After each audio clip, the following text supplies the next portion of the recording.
Vasudevaya. Om Namo Bhagavate Vasudevaya.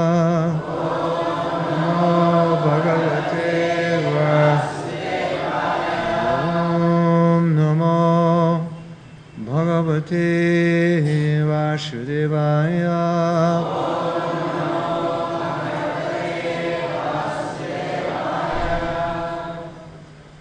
We're reading from Srimad Bhagavatam, Canto 6, Chapter 5, Text 13. Puman Naivaiti Yad Gata Vila Sargang Yatha Pratyag Dhamavida Iha Kim Asat Karmavir Bhavet Puman Naivaiti Yad Gata Vilashvargam Gato Yata Vilashvargam Pratyag Dhamavida Iha Kimasat Karmavir Bhavet Puman Naivaiti Yad Gata Vilasvargam Gato Yata Pratyag Dhamavido Iha Kimasat Karmavir Bhavet Puman Naivaiti Yad Gata Vilasvargam Gato Yata Pratyag Dhamavida Iha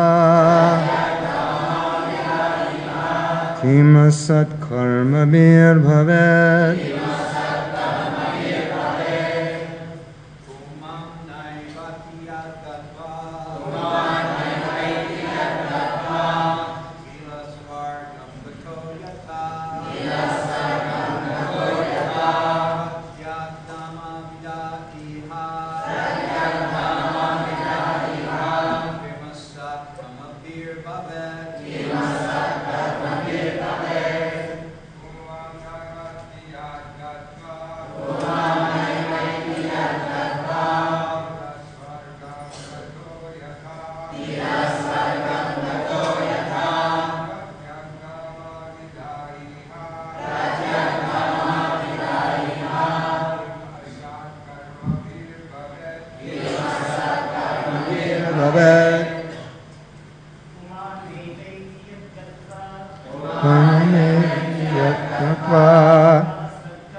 Pratyag Dhamavida Iha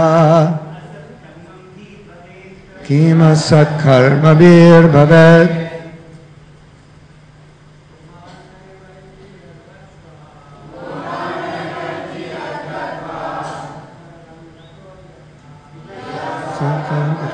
Yatha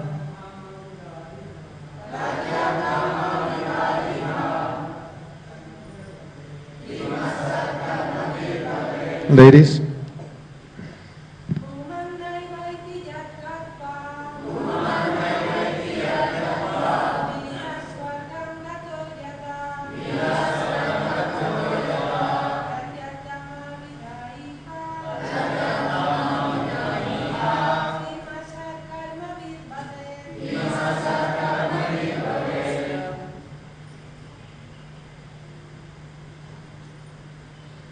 Puman, a human being. Not. Eva, indeed. Eti, comes back. Yet, to which? Gutva, having gone. Vilasvargam, to to the region of the lower planetary system known as Patala. Of the lower planetary system known as Patala. Gutaha, gone. Jyata, like. Pratyakdhama, the effulgent spiritual world. Avidaha, of the unintelligent man. Iha, in this material world. Kim, what benefit? Asat karmavi, with temporary fruitive activities. Bhavet, there can be. Translation. Narada Muni had described that there is a bila, or hole, from which, having entered, one does not return. The Haryasvas understood the meaning of this allegory. That is a parenthetical statement. So the actual translation begins here. Hardly once has a person who has entered the lower planetary system called Patala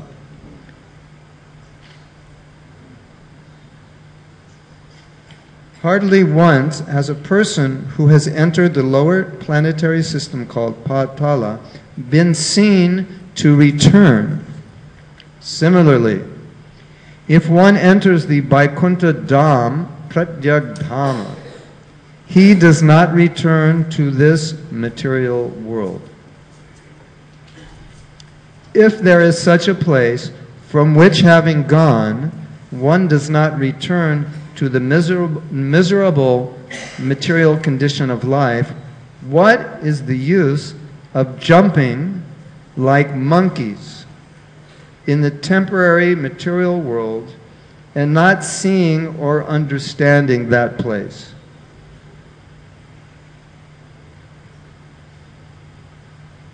What will be the profit? In other words, acting like a monkey and not understanding what you're supposed to do. I'll read that again.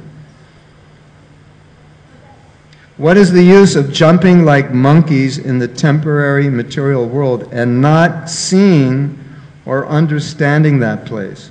What will be the profit? Should we repeat? Let's repeat. Narada Muni had described that there is a bila or hole from which having entered one does not return. The Haryasvas understood the meaning of this allegory. Hardly once has a person who has entered the lower planetary system called Patala been seen to return. Similarly, if one enters the Vaikuntha Dhama, Pratyagdhama, he does not return to this material world. If there is such a place from which, having gone, one does not return to this miserable material condition of life, what is the use of jumping like monkeys in the temporary material world and not seeing or understanding this place? What will be the profit? Purport. As stated in Bhagavad Gita, chapter 15, text 6. Yad gatva na nivartante tad dhamma paramam mama.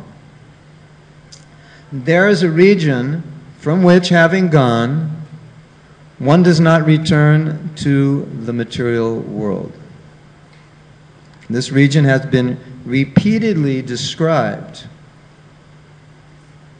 Elsewhere in Bhagavad Gita, chapter 4, text 9, Krishna says, chapter 4, text 9, Janma karma chame divyam evam yo veti tattataha takta deha punarjanma naiti mameti sarjuna. One who knows the transcendental nature of my appearance and activities does not, upon leaving the body, take his birth again in this material world, but attains my eternal abode, O Arjuna.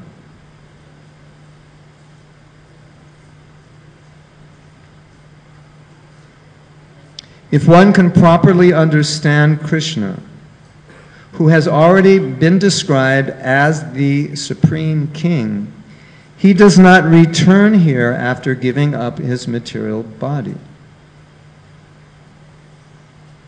could imagine the Hare Krishna movement 5 years from now with the fanatics on the street saying, do you understand the Leela of Krishna? Because if you don't, you're going to hell. And if you do, you're saved. How this verse could turn into a whole movement. I mean, basically, that's what it says. If you know the Leela, you go back to Godhead. If one properly understands Krishna, who has already been described as the Supreme King, he does not return here. Do you understand Krishna? I will tell you about Krishna, then you go to heaven. If you don't understand Krishna, you're going to hell. We have a new religious movement. You just go to church, and at the end of this sermon say, I understand Krishna. You've made me understand Krishna, and now I'm saved. So it's a little, I want to talk about that. It's a little more to it, to understand Krishna. That's the tricky part, right? Anyway, if in the future there is such a movement, don't be surprised. The human tendency is to reduce things that way. The fact has been described in this verse of Srimad Bhagavatam. Puman naibhaiti yadgatva. He does not return to this material world, but returns home back to Godhead to live an eternally blissful life of knowledge. Why do people not care about this? Good question. Because they care about Jennifer Lopez, Britney Spears, and whoever else is on the up and up. That's why, isn't it? I mean, ultimately. There are a few other things they care about, but it's all connected. What will be the benefit of taking birth again in this material world, sometimes as a human being, sometimes a demigod, and sometimes a cat or dog?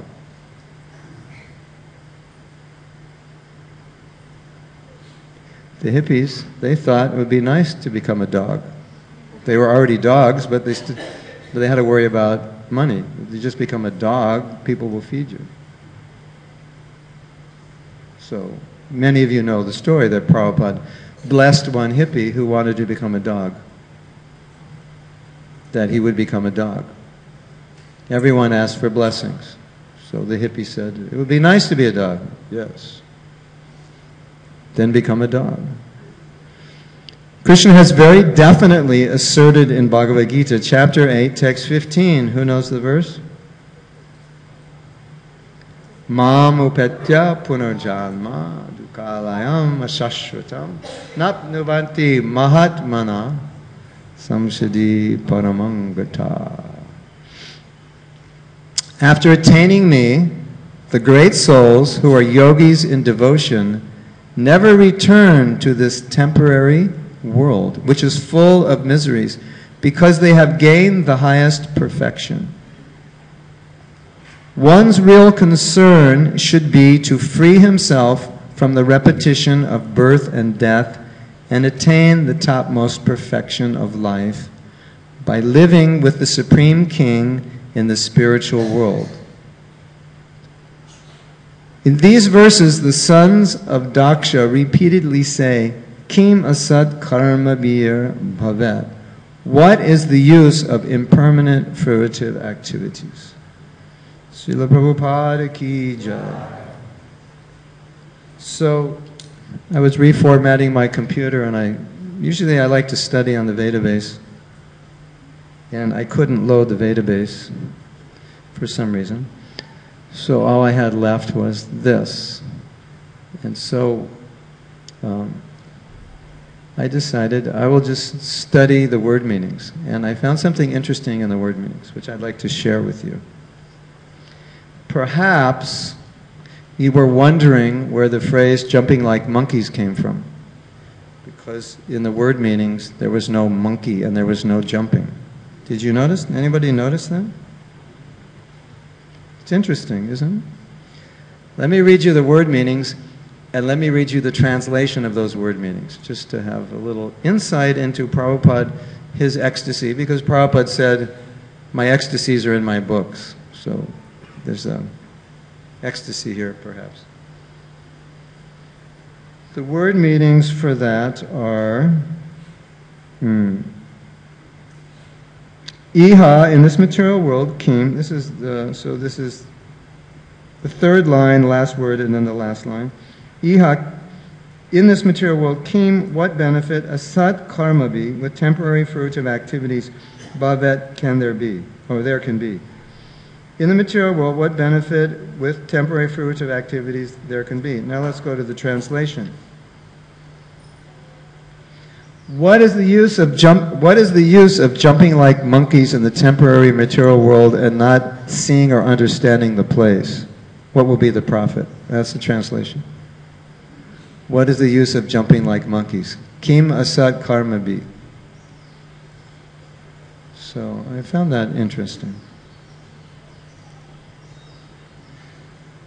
Another thing I found interesting is Prabhupada quotes Mamupetyar Punarjanma Dukalayma Shastratam Napnuvanti Mahatmana Shamshidi Haritoshanam. No, the verse before. It's a little Sanskrit class today. Yeah. So in the verse we're discussing, we have three words that form Naivaiti. So you have the word na, which means not, eva, so that forms naiva, and eva means indeed, and eti, or in this transition of the word eti, becomes iti. Indeed comes back, never comes back. Naiveti, naivaiti. And then in the last line of the Jamakarma verse, you have naiti mam eti. So you have naiti, and then in between, you have mam and eti. So you have similar words. One, he comes back to me and he never goes anywhere else. So this is kind of an interesting topic, because very clearly in this purport, Prabhupada's saying that the perfection of human life is to go back to Godhead. In Bhagavad Gita, it's there everywhere. Now, question is, who's Prabhupada speaking to? Is he speaking to us, or is he speaking to the masses? Is there a different perfection for us? Because naturally, when we say, you should go back to Godhead, the question comes up, Prabhu, isn't that a material desire? Isn't that an impurity? Anya bilashita sunyam. So I just wanted to discuss this because I think it's interesting from various angles of vision.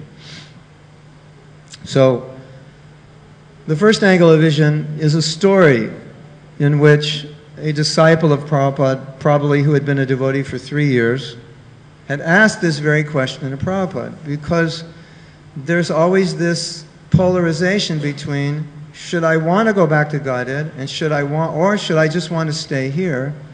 That way I can bring more people back. If I keep coming back, I can round more people up. So maybe it's better I stay here. Round them up. In Buddhism, it's called bodhisattva. Bodhisattva is a liberated soul. but they don't go into liberation because they want to help everyone else become liberated. So it's like an enlightened, right? So that dilemma it was there even from the beginning, because Prabhupada had taught us that the definition of pure devotional service is not even to want to be liberated.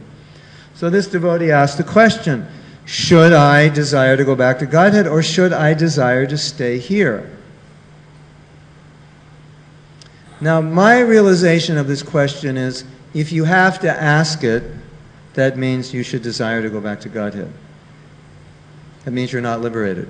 Because if you were liberated, you wouldn't ask it. Your heart would be there. You just want to save the people. Because you're on that level. You're on the level of pure devotional service, with which you just want to do what Krishna wants, and you know Krishna wants you to save people, and so you're more in the mood of, this is what I think is Krishna's desire. Now, Prabhupada did not give him that answer. Rather, he gave them the answers, you should desire to go back to Godhead. And I want to tell a story that illustrates this. And not a story, something that Prabhupada said. There's one of the most amazing things that I ever heard Prabhupada say. Before I tell you what he said, I just want to say that Prabhupada went on to explain, because if you come back, more or less he said, I don't trust you. You know, you're going to come back, you know, there's still beautiful women here, there's still a lot of money to be made, and there's a lot of things to do to deviate you. You should desire to go back to God. Just focus on that and finish your business. So he's thinking, no, I should want to come here, and basically Prabhupada's saying, no. I don't. Like a little kid says, Daddy, can I ride your motorcycle? No. Sit on the back, I don't trust you. You can put your hands on the steering wheel, but from the back. So, Prabhupada was once, a devotee was praying for Prabhupada's mercy, and Prabhupada said something amazing. He said, you cannot handle Krishna's mercy. He said, why are you praying for Krishna's mercy? You want Krishna's mercy, but if you get too much, you can't handle it. Isn't that interesting? So he went on to explain. What happens when you get Krishna's mercy? You become very attractive, effulgent, powerful. People start to want to honor you, glorify you. They want to give you homes by the beach with servants. They want to give you their daughters to help you in the home. They want to give you honor, facility, money. So Prabhupada was telling this devotee, he said, you're praying, you want all this mercy. He said, and you'll get the mercy, you'll become powerful, and you'll fall into Maya. You won't be able to handle the mercy. Isn't that interesting? Like, be careful how much mercy you pray for. It might actually weigh you down. So you get the mercy, and then you fall on your face. So I think this pastime in which Prabhupada said desire to go back to Godhead is very similar. That, you know, don't stick around here because I don't know if you can handle it. Better just get out.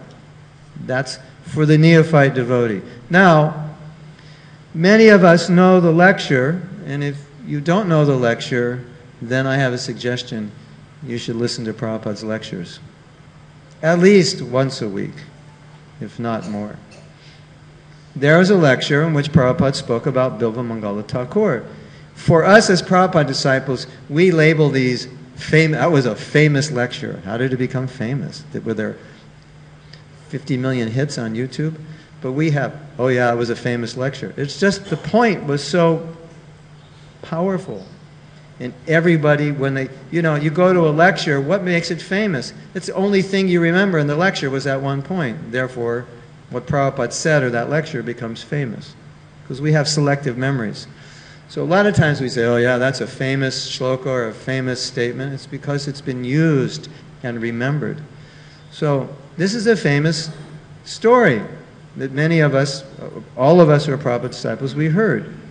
And I'm saying if you haven't heard it, you need to be listening to more Prabhupada's lectures, which is the story of Bilvamangala Thakur, who was saved by his girlfriend. You say, Prabhu, it wasn't his girlfriend, it was his prostitute. It was a prostitute. Prabhupada said it was his girlfriend, but prostitute is a synonym for girlfriend. That's what Prabhupada said. It was actually his girlfriend. But when you do that with your girlfriend is a prostitute. So therefore, interchangeably. Right? So Prabhupada told the story, and he said his guru was manifesting. Chintamani, the prostitute, was speaking. Krishna was using her to speak. And she told Bilvamangala Thakur, she said, look at you. Look how much devotion, dedication you have for me. Look at the austerity you've performed just to have a little bit of enjoyment for me. She said, just imagine if you had that same devotion for Krishna. What a great devotee you would be. And he was, he was a devotee in his earlier years. Struck a chord in his head. It made so much sense. Immediately he just left for Vrindavan. So Prabhupada said, therefore, she was his guru. And then he made the famous statement. Who knows the famous statement that he made? I guess if you don't know, it's not famous anymore. Who knows the statement? Make me come back to the prostitute house to save you. So Prabhupada was saying, this is a whole other topic I don't want to get into. It's very esoteric. Prabhupada said, the spiritual master will come back to save you. Then he told the story, and then he said, don't make me come back to the prostitute house to save you. Yes? Yeah, okay. So, that sent a message to us that we have a duty, when we take initiation, when we take shelter of our guru, we always felt we had a duty, which was to go back to Godhead, because that was Prabhupada's side of the contract. I will take you back to Godhead, not kicking and screaming. Willingly, you go. Right? It wasn't like, Jai, I just got initiated. Drag me back to Godhead. Oh, I have no desire to go. I'm going to be going kicking and screaming, but I have nothing to worry about. He's going to drag me back to Godhead. No, we didn't think like that. And no one should think like that. We thought, now that I've taken Diksha, I have a duty to go back to Godhead. It's my duty. It's my service to my guru. Didn't we think like that? Yeah, we weren't thinking so much, Janmani, birth after birth, I'll come back, and I mean, some book distributors used to think, I want to come back birth after birth, distribute books, but by the time they hit like 38, they weren't chanting that mantra anymore. They were chanting the mantras, where's the wife, where's the house? Isn't it? 23, they were chanting the mantra, I just want to take birth after birth so I can distribute your books, Prabhupada. But, when they were older, then things changed. So Prabhupada understood that. And we understood from this perspective that really we should live our life in a way that we can go back to Godhead. And therefore, Prabhupada said, he made another statement, which I love this statement. He said, be fully prepared for going back home, back to Godhead. Be fully prepared. What does that mean? Think about that statement. Be fully prepared. So now we can ask any of us, or you can ask yourself, a question similar to when you're getting ready to leave Mayapur. Are you packed? Are you ready to go? You have things in order. Those of us who live here, we have to get our houses in order. Put things away so they don't get moldy. Find someone who's going to come in and clean it. Be able to pay the rent while we're gone. We have to put things in order. Are you ready to leave? So Prabhupada's saying, be fully prepared. And you can ask yourself, are you prepared? Are you prepared yet? So that was another indication to us that Prabhupada is preparing us, and he's asking, are you prepared? I'm trying to prepare you. Are you prepared? So that's how we understood it, that Prabhupada wanted us to go back to Godhead, and that's what we're supposed to do. There's another way we can understand this. When Gop Kumar went back to Godhead and he saw Krishna, they had a conversation, which would make an incredible movie, and I would touch the feet of anyone a million times who could make a movie about Gop Kumar going back to Godhead, especially that last scene, because I'd love to see it before I die. Because if I see that, I think that's it. I think that scene will just take every weed out of my heart. So Gop Kumar goes back to Godhead, and he gets to meet Krishna for the, depending on what philosophical school you entertain, he gets to meet Krishna for the first time or after a very long time. So long, it's like the first time. I can't remember. Very intense, isn't it? You now get to meet Krishna for the first time or after a long time. Very intense scene. And basically, Krishna is saying something, and I'm paraphrasing for entertainment's sake with my dramatic license. Where have you been? What took you so long? I've been waiting for you. We should make a nice song. Actually, there was a song like that. Wherever you go, whatever you do, I'll be right here waiting for you. Well, that's Krishna's song. You know that song?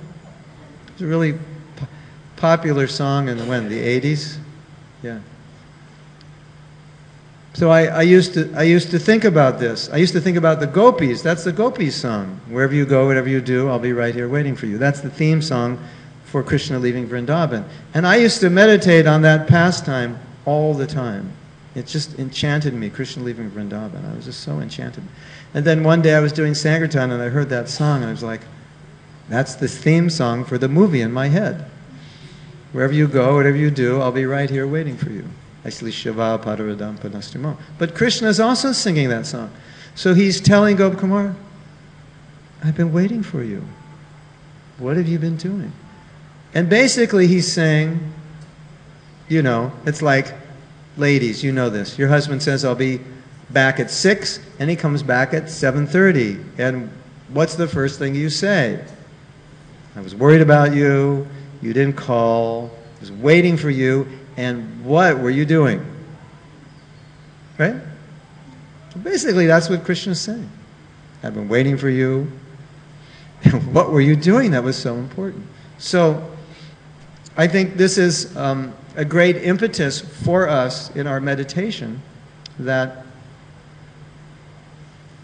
some devotees actually have told me that they don't really have the desire to go back to Godhead. It's not that they want to stay here, but they don't have the impetus to do what's necessary to go back to Godhead. It's like, you know, who wants to stay in the material world? Anyone who wants to stay here, raise your hand. We have vacancies. There are unlimited vacancies, right? So this verse is describing, you know, this dukkhalayama shashvatam. But some devotees, they tell me, I just don't have the impetus. You know, I don't have the desire to go back to Godhead. I'm just too lazy. Or I'm too comfortable. So I think a nice meditation is this Leela of Gop Kumar, when Krishna is saying, what took you so long? And Krishna is waiting. He's actually waiting for all of us. Prabhupada is waiting and Krishna is waiting. It's a very nice meditation. And I teach this to devotees to try to help them improve their japa, because every good round you chant gets you a little closer to Krishna, and every bad round you chant kind of keeps you where you're at. Isn't it? In every austerity, in every verse, and everything we do gets us a little closer to Krishna. So it's nice to meditate on the fact that Krishna is waiting for us to get closer. And every offensive round is just another wasted day. Every set of 16 rounds that are not chanted well is kind of, all right, well, I could have gotten closer, but I didn't. So it's a very powerful meditation that Krishna is waiting. Just like either Jananivas or Panchajangri in one class, you can verify who said this, said that why is Krishna playing his flute? Not to call the gopis because they're already there. He's playing to call us. Did you say that? Your brother said it. Or sometimes we give class, the audience remembers, but the the person who said it didn't. But a very nice point, right? Why is Krishna playing his flute? The gopis are already there. He doesn't have to call them. He's playing to call us. So I found this to be powerful meditation. That Krishna's waiting, and we should feel obligated. Right? So now, then you have the other side of the equation, but isn't it a higher level of Krishna consciousness, anyabhilashita shunyam, to not want to go back to Godhead? And yes, it is. But then you have this other thing to factor in. What if in the case of this devotee, Vishal, who Prabhupada said, you should desire to go back to Godhead, and he says, nah, I don't desire, I just want to stay here. That would be disobedience to the order of his guru, wouldn't it? If your guru is telling you, you should desire to go back to Godhead. If that's what your guru tells you, that's what you should desire. That's how you should think, right? Now, Prabhupada said, it's a higher position to not want to go back to Godhead. But it's actually a lower position if you're in the lower position and you say, I don't want to go back to Godhead. Then that's a lower position because it's artificial. And that's why I preface my statement, if you have to ask the question, should I desire or shouldn't I? Then the answer is you should. Because when you're on the level through realization that you just want to stay here life after life, because of your advanced level of Krishna consciousness, you never ask that question. That's not a question. The only thing in your mind is going is, I can't leave this world. As Prahlad Maharaj said, I don't want to go back to Godhead. I'm fine. I'm happy. Magna Chitta. I'm absorbed. I'm ecstatic. But the problem is there are these other people.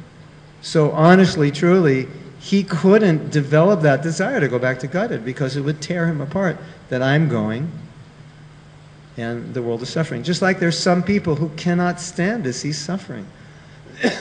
Isn't it? They can't stand to see people suffer. They have to do something. They'll sacrifice their life to stop suffering.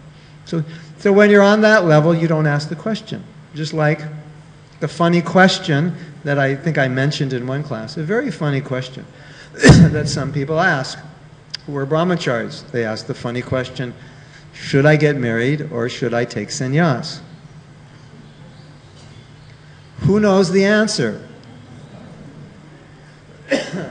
If you have to ask, Gita Nagari is going to say, you should take sannyas, Prabhu. Oh, okay. All right. Okay, what's the answer? You have to ask that question to get married. Yeah. So, yeah, exactly. That's the answer. If you have perfect answer, thank you. If you have to ask that question, you've already answered it. If you're at that point, we have to ask that question, get married. Even I think Chanaka said it. If you have to question whether to get married or not, get married. If you're thinking you should eat or not, don't eat. If you're not really hungry, don't eat. Thinking you should travel, don't travel. You're not certain. When in doubt, don't. That's Chanaka. But when in doubt about marriage, do. So I think it's very similar. If you have to ask this question, should I desire to go back to Godhead or should I just desire to serve? The answer is you should desire to go back to Godhead. That's the order of your guru. That's the level you're on. And when you come to a higher level, you don't have to desire it. Yes? Does that make sense? Oh my God. Time flies when you're having fun. Okay. In order that I don't get fired, I guess we have to end class now. That's crazy. That was like, I don't have the Shakti. So, if you read the verse, Mamupetya Punarjanmai, Naitimam Eti Sonarjanmai, if you read the purport, Prabhupada says that. We should go back to Godhead. And that he says it very clearly, we should desire. So that's generally how we speak to most people, and it's good that you desire that. And through desiring that and becoming purified, someday you may come to the point where you don't really want to, you don't really care, it's not important. You just want to serve. So you can't be artificial, that's the point. And anyway, there's much more to say, but time is up. So if anyone wants to stay for discussion or whatever, it'd be nice to hear from you because you prepared for this class. Do you want to make some comments? So I think we have to officially end class now. Is that correct? Is this the official time? What? My watch says it's 8:49. So if anyone wants to stay, has any questions, that's fine, but we'll officially end here. Thank you for listening. Srila Prabhupada ki jai. Go Premanandi Hari Hari Bol.